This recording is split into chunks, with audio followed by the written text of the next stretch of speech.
So, really warm welcome to this intro session of Embodying the Snake. It's really lovely to see you. And let me orient you a little bit about tonight. So, we have an hour, and I'm going to speak a little bit about how I came to snake medicine, what I understand snake medicine to be. I'll tell you a little bit about the 8-week course, and I have a beautiful slideshow that shows you a bit about the history of snake, really, and how snake showed up throughout millennia and all over the globe. And then there will be a little exercise I'm offering, and there's space for questions. That's kind of the lay of the land for tonight. So my name is Eva Weaver.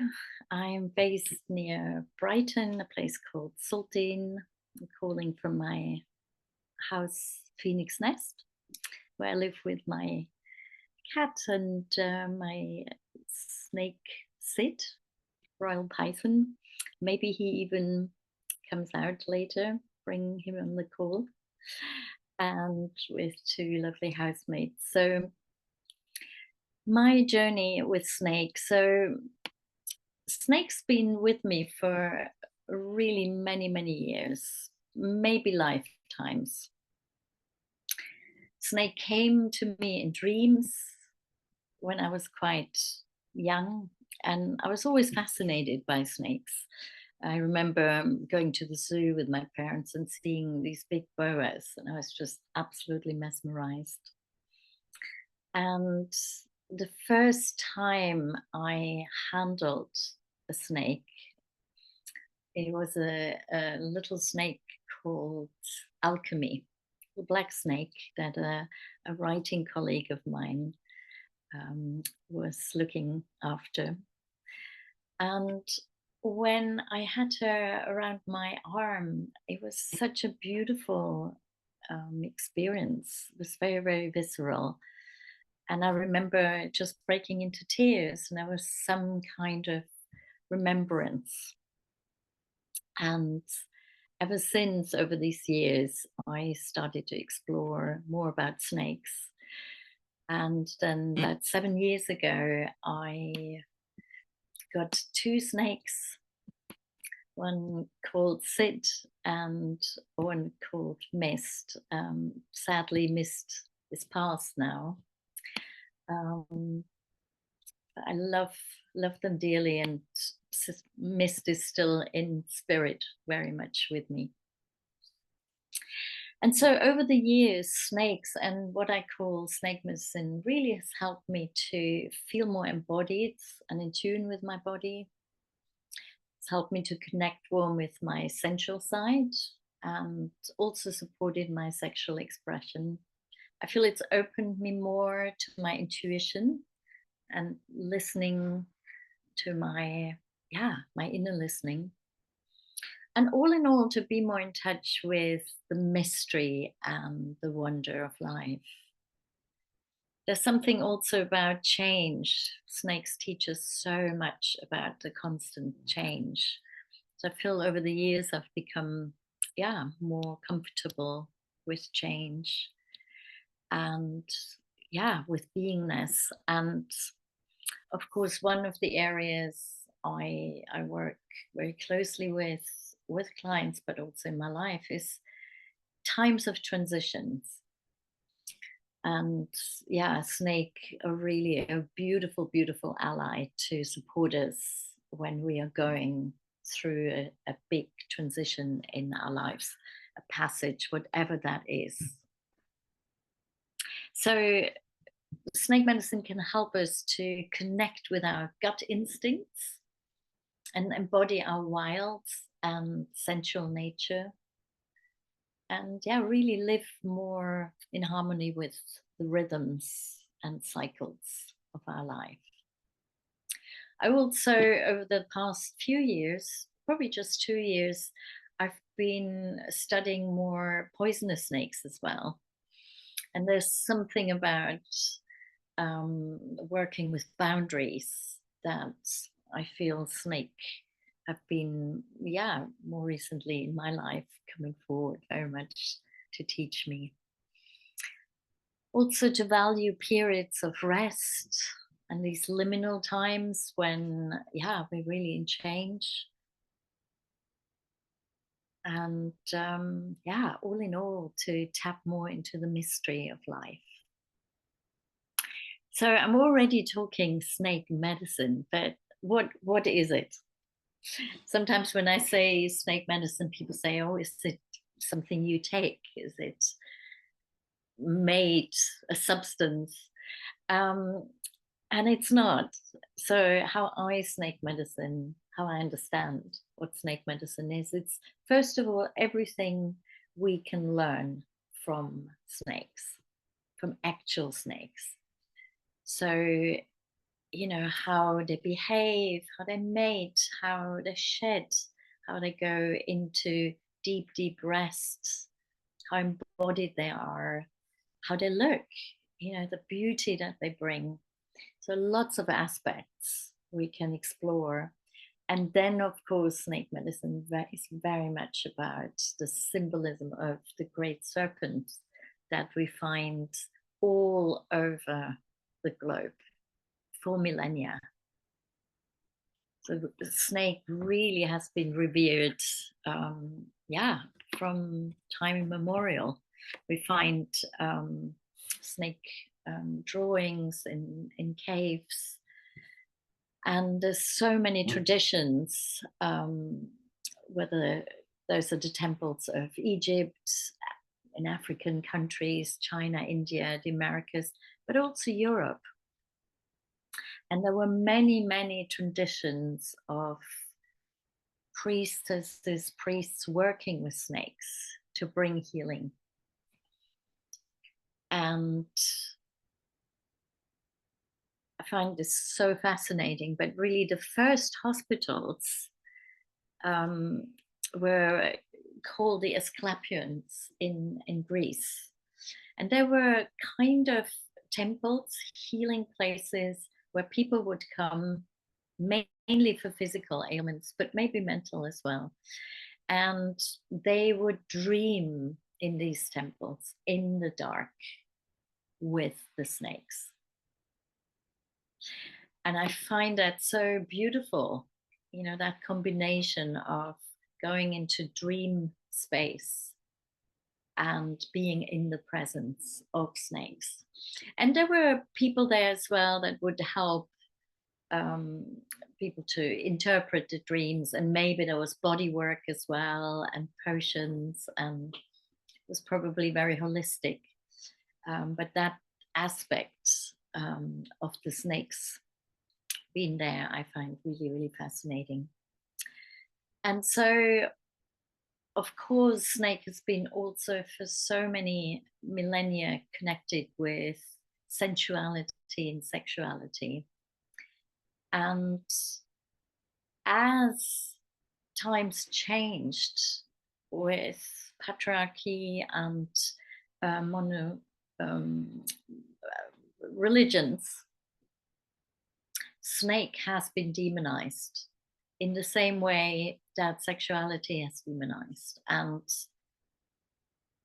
a split has been created between spirit and sexuality.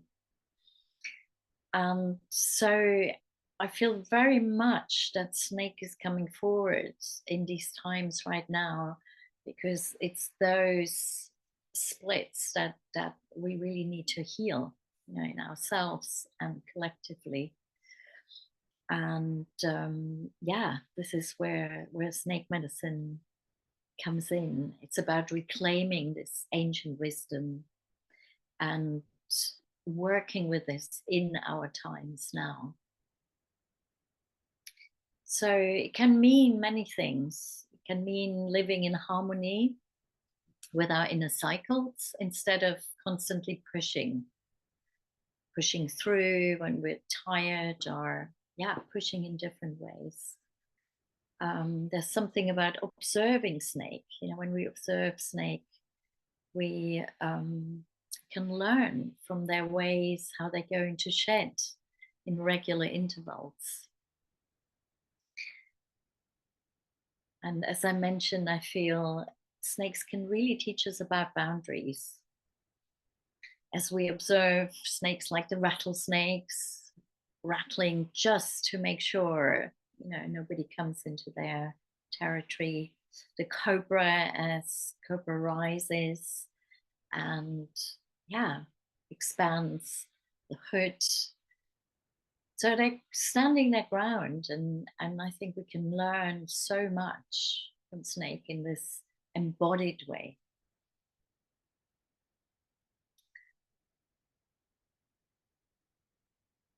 In a way, I feel, you know, we need snake much more than snake needs us. Although I also feel they're really coming forward to have their dignity reclaimed, you know, after all these millennia. So I want to show a little slideshow to talk a bit more about these aspects.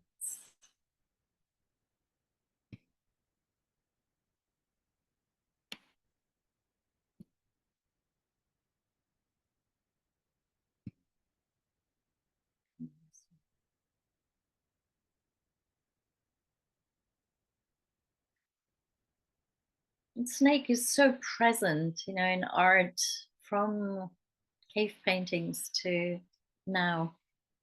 So yeah, I feel as we step into snake medicine, it's actually becoming a path. The path that can support us in whatever way, whatever we're struggling with. So it could be healing, it could be becoming more embodied around sexuality, also creativity.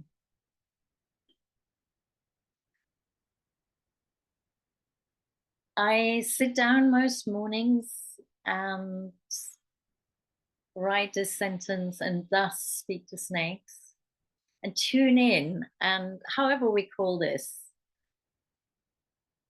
some writing usually comes. And one thing that snake often speaks is saying this: open yourself. This invitation to open ourselves to these teachings that want to come through. And that could be a teaching around letting go, about shedding what no longer serves us.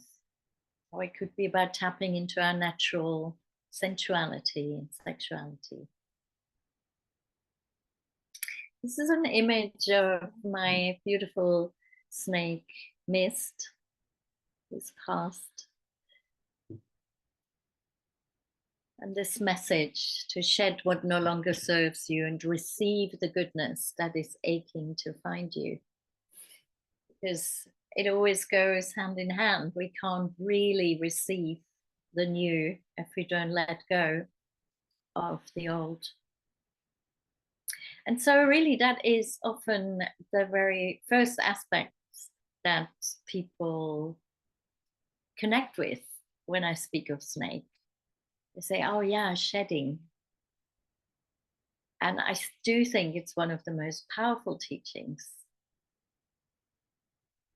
How snake sheds, you know, it's living with a snake is quite something, and seeing them go through a shed, which can take up to 2 weeks, that whole process is quite dramatic. Everything goes dull, their eyes cloud over, they go nearly blind. And then, yeah, when the right time comes, the actual shedding is quite effortless. And it's complete. You see here, even the eyelids, even that comes off. Snake can teach so much about how we can embrace to live more cyclical, not to expect of ourselves to yeah, show up every day with the same energy or work in the same way. As I observe how a snake goes through these cycles, sometimes in winter they don't eat for months, and they're really in deep rest. At other times they're very lively and inquisitive.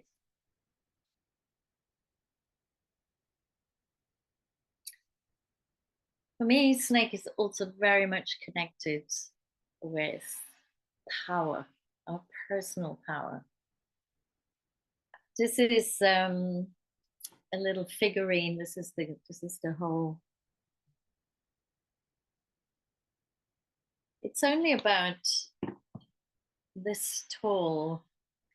And when I saw this image for the first time, I was a young woman. I was probably 19, and it really, really struck me so much.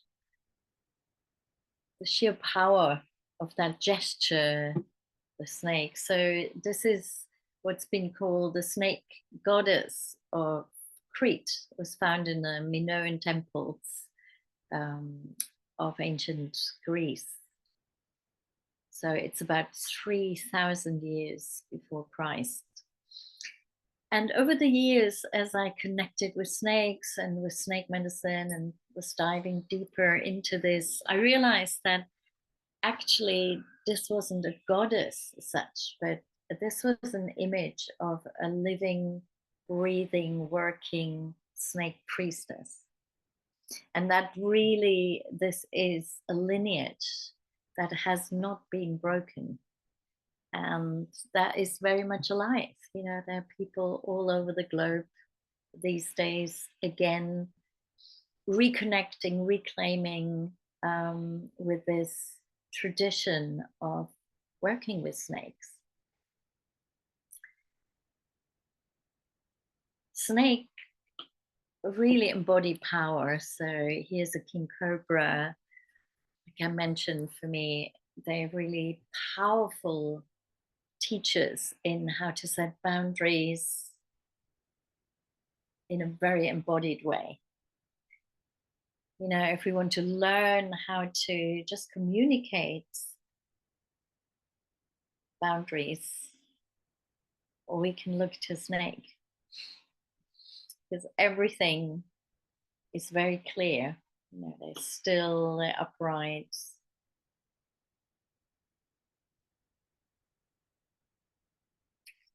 These are some other figurines that were found in the Palace of Knossos in Minoan Crete.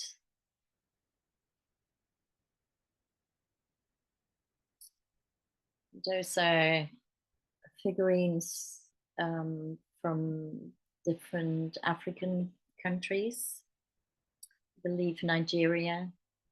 Again, I feel there's such a powerful connection here with the snake.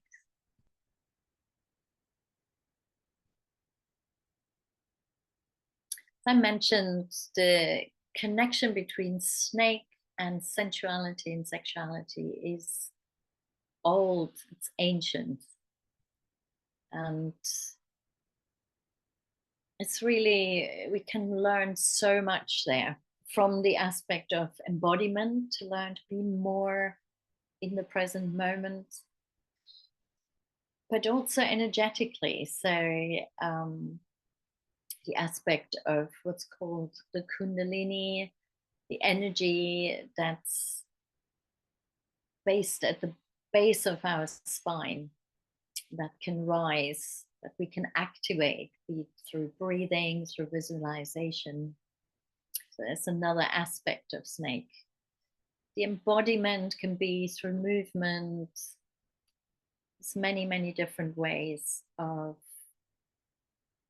embodying snake.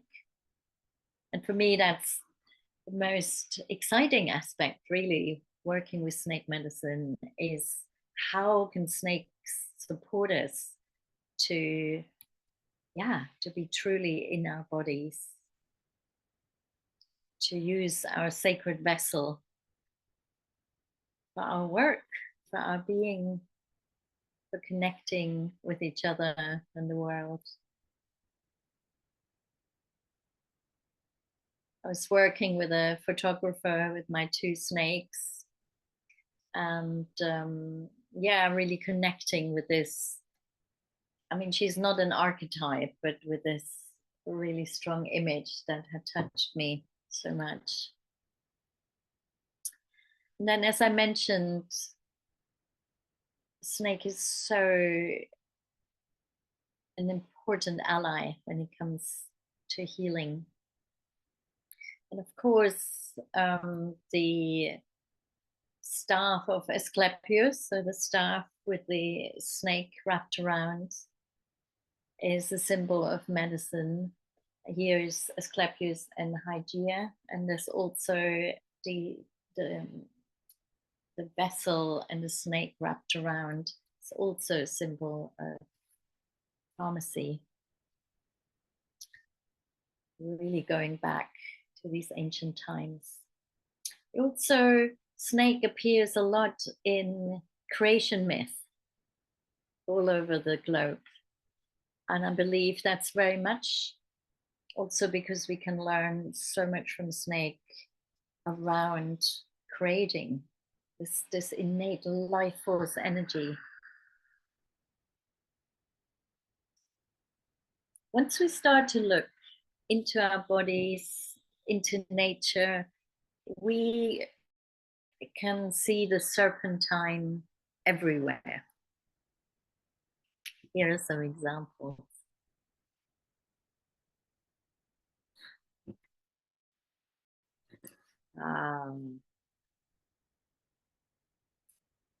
My computer is slowing down a little. It'll take some time.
Aha.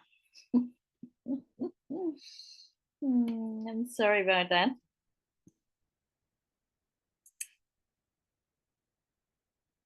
So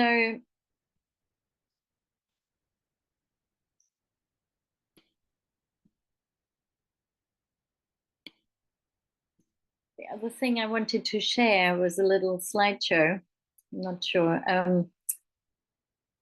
of actually the history. And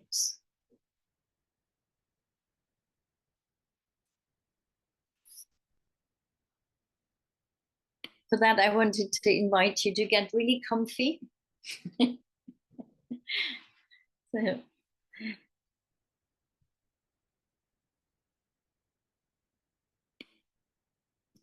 and for you just to take in the images and see how this lands. Let's see whether I can make this work.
Sachidananda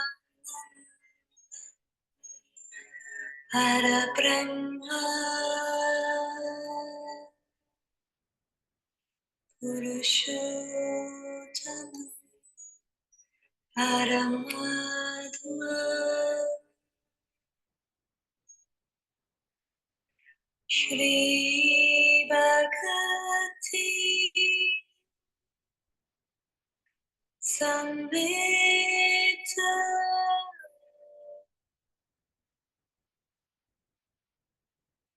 Shri Bhagavati Namaha.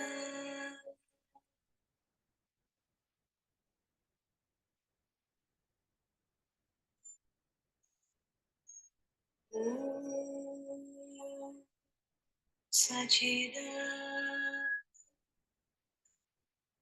Parabrahma Purushottama Paramatma Shri Bhagavati Samvita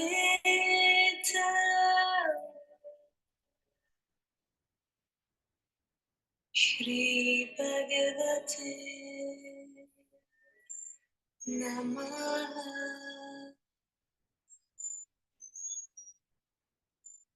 Om Sachidananda Parabrahma Purushottama Paramatma Shri Bhagavati Samvita Shri Bhagavati Namaha. Om Sachidananda Parabrahma Purushottama Paramatma Shri Bhagavati Samvita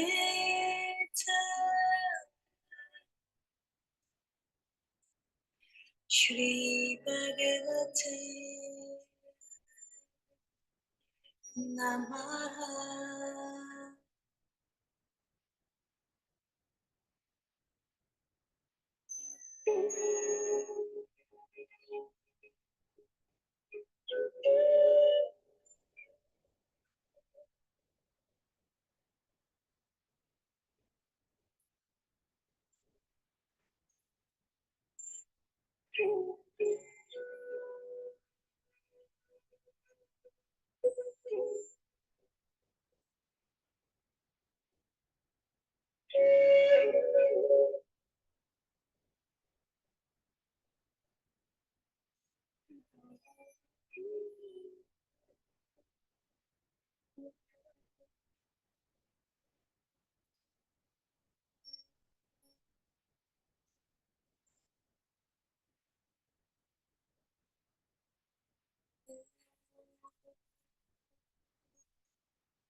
Sachidan Parabrahma Purushottama Paramatma Shri Bhagavati Samvita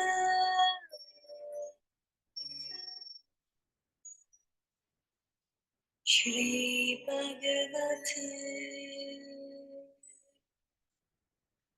Namaha.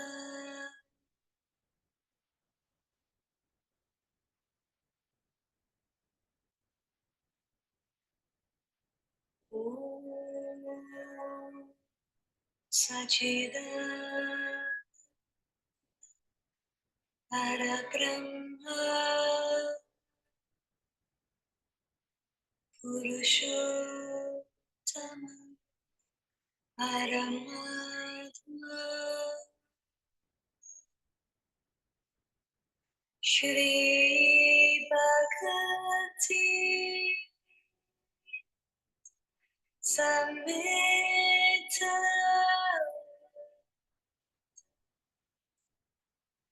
Shri Bhagavate Namaha.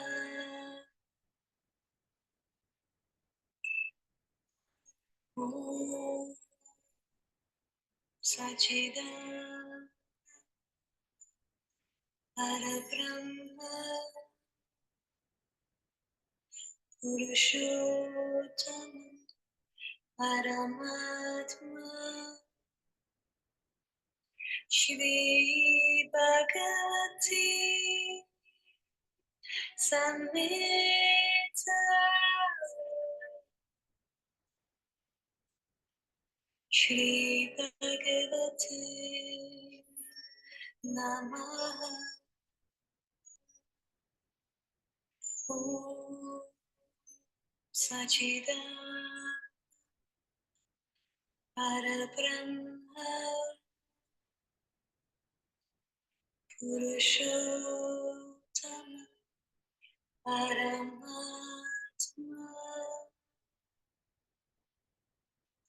Shri Bhagavati Samvita Shri Bhagavate Namaha.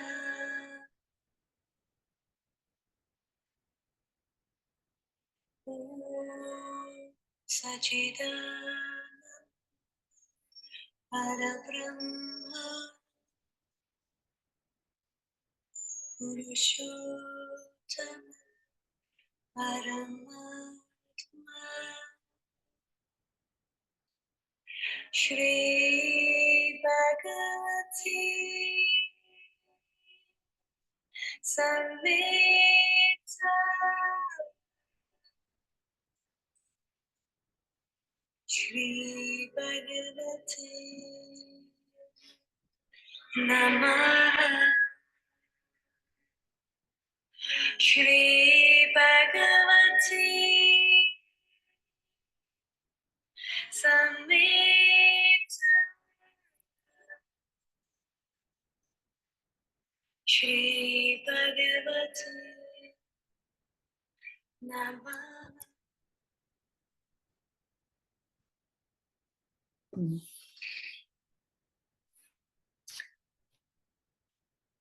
So I wondered whether by any chance you have paper and pen close by. Do you? So it's an invitation just to take a few minutes, maybe just 3-4 minutes to Let the pen flow on paper and see what wants to emerge. Maybe something touched you. Yeah.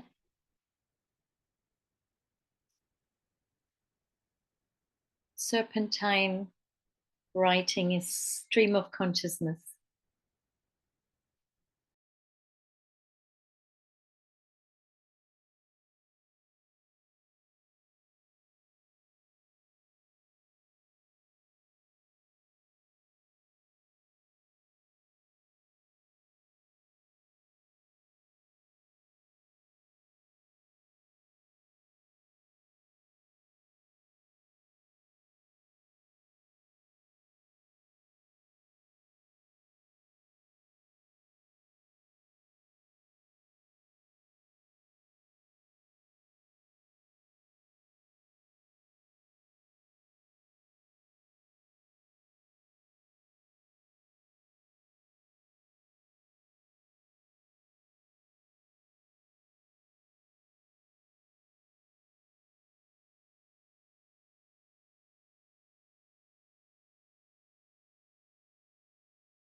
So find a good place to complete that. And I've got one song as well I wanted to play. It's just a 2-minute song. And the invitation here is to either take something from your writing or something that touched you as you were observing the slideshow or whatever's come up for you, to see whether you can take that into the movement. And when I say movement, it could be very, very subtle. So it could be as you're sitting, or you could let yourself move. So it's one song, and then I'm going to share the sound with you.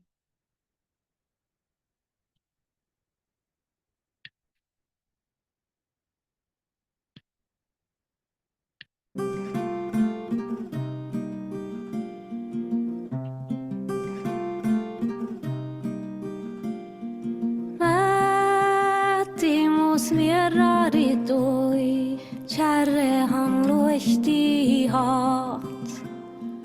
Nästan nimelkirtä, pievät jajellahin. Toonai pasha taavas, mun huvidan mättäs. Ton hälitit taavas, mun jadin mättäs.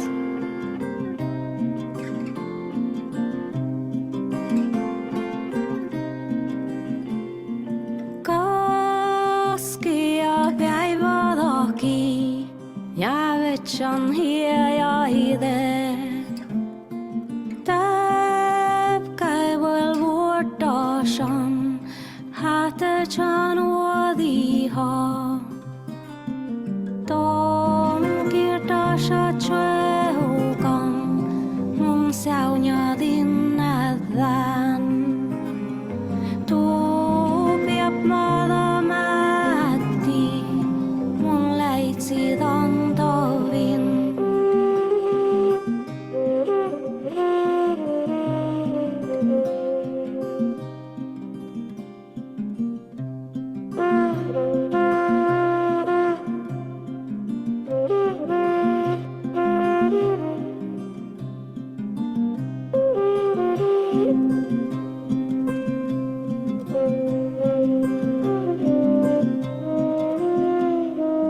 Kärre handu suojat, muutsuki saatostit.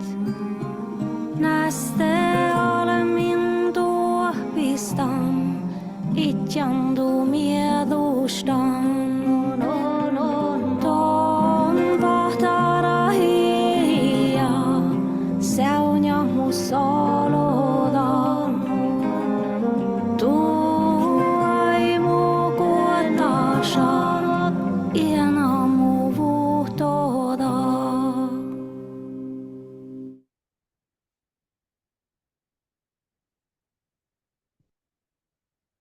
Mm.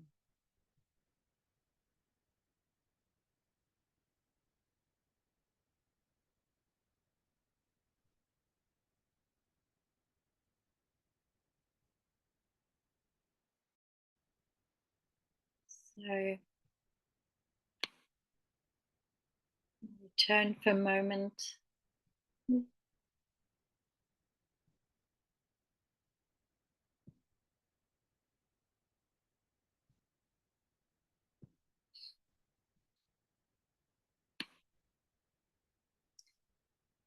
To slideshow.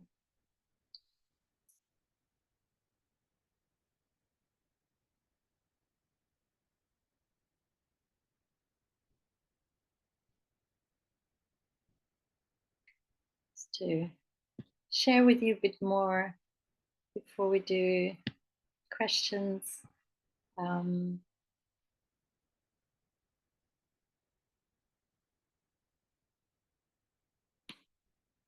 How we can work together.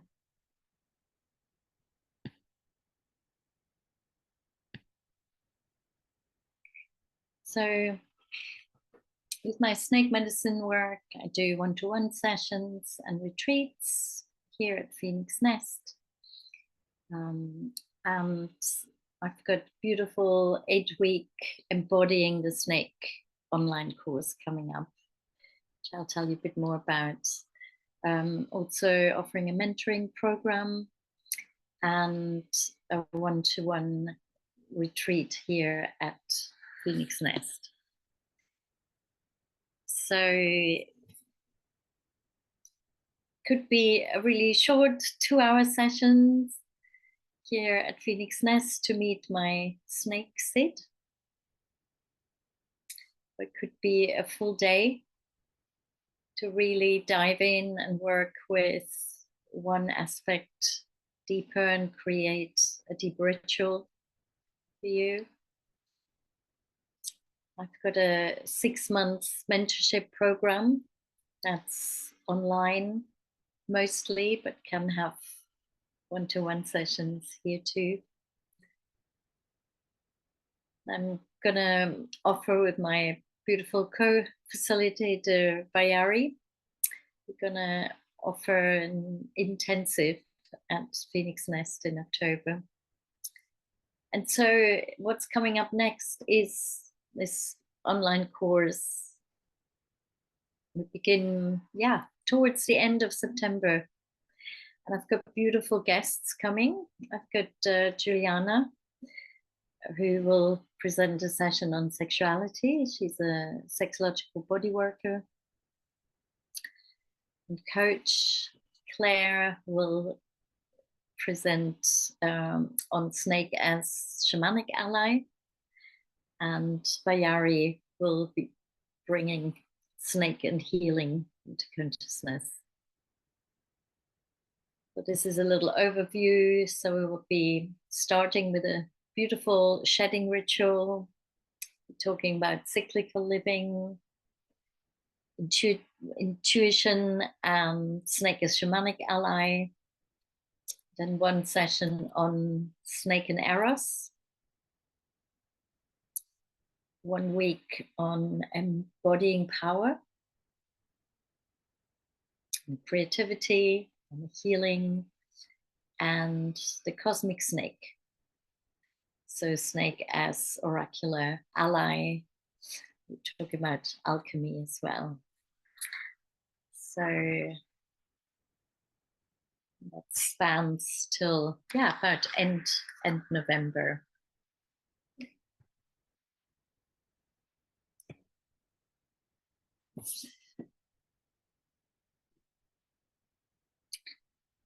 What I'm going to offer for this session today, and everyone on the call or listens to the replay until tomorrow, if you wanted to come on the course, I give a reduction. It's usually 333, and it will be 269. There's a good chunk off. And I wanted to, just open the space. If there's questions or comments, we have a few minutes. I would love to hear how that landed. And I think how it landed was, it's really interesting to me. I have always been quite terrified of snakes. And it kind of makes more sense. I've had quite a lot of dreams with snakes biting me or rearing up and feeling quite threatening. And I think it has a really strong link to I have always struggled and really struggled with my sexuality. It feels quite suppressed, and trying to, when I was looking at the slideshow of all of the snake priestess and women with snakes, and it was like, that image is something that I've always wanted to achieve or get there. And I know it's hard to explain. I know it lives inside me. I know she lives inside me, yet trying to get to her or try to embody that is really, really, really difficult, and it kind of almost terrifies me to go there. So I think it's really interesting, my relationship towards snakes, or my fear towards snakes, kind of makes more sense now that you've sort of talked, and I've sort of felt that coming through as you were talking. So that was interesting to me. Thank you for sharing. That's really You're moving. welcome. And yeah, I really relate as well. And I haven't felt terrified of snakes, but you know, I have had a very complicated history of my own sexuality and embodiment, and I really do feel there's something about that as we reclaim our sexuality, or claim it for the first time for some people.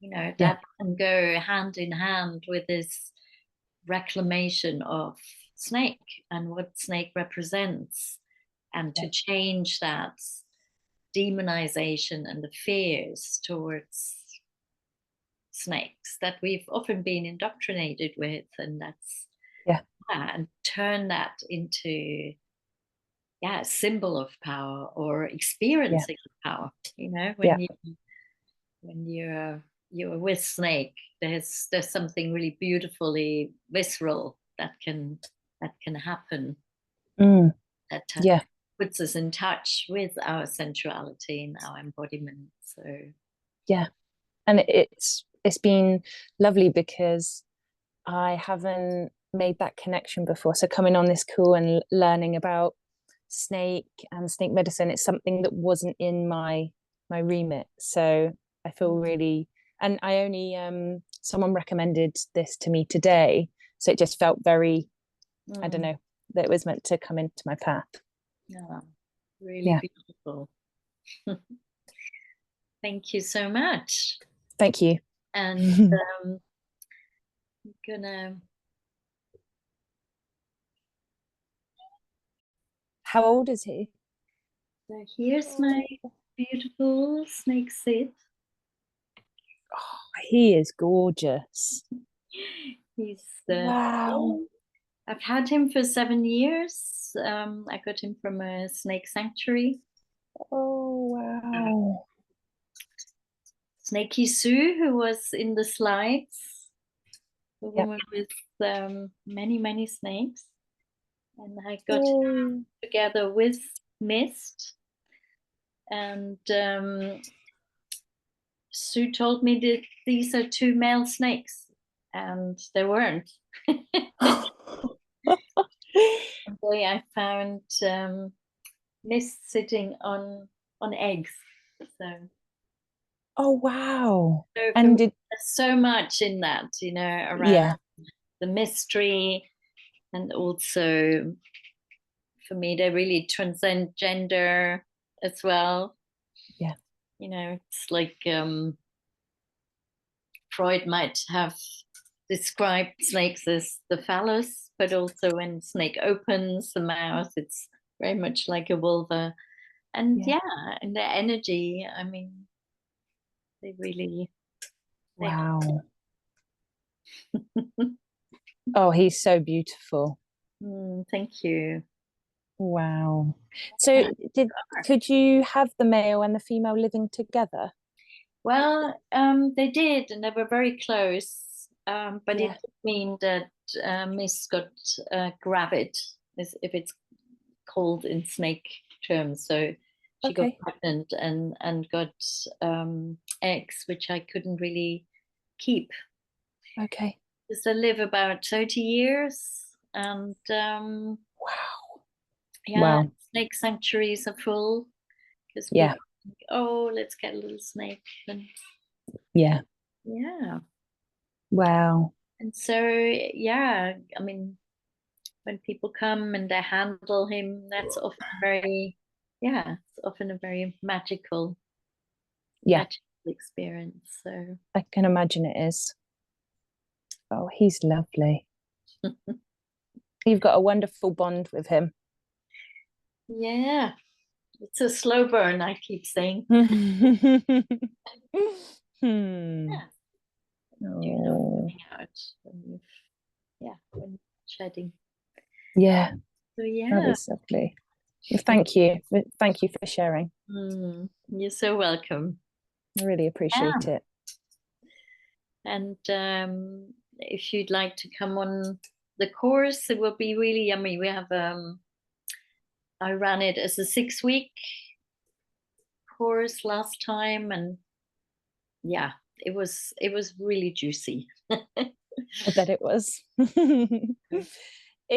Where's best to contact you on? Have you got are you on socials or? Yes, so you will have my email. I'll send you a follow-up email as well. Okay. Yeah, My brilliant. website is my name, so it's evaweaver.com. Amazing. All my work on sexuality, my writing work, and snake medicine. Great. Yeah. Perfect. So All right then. beautiful. Okay, Lovely. you. Take Thank care. you for your time. Mhm. Bye-bye. Bye. Bye.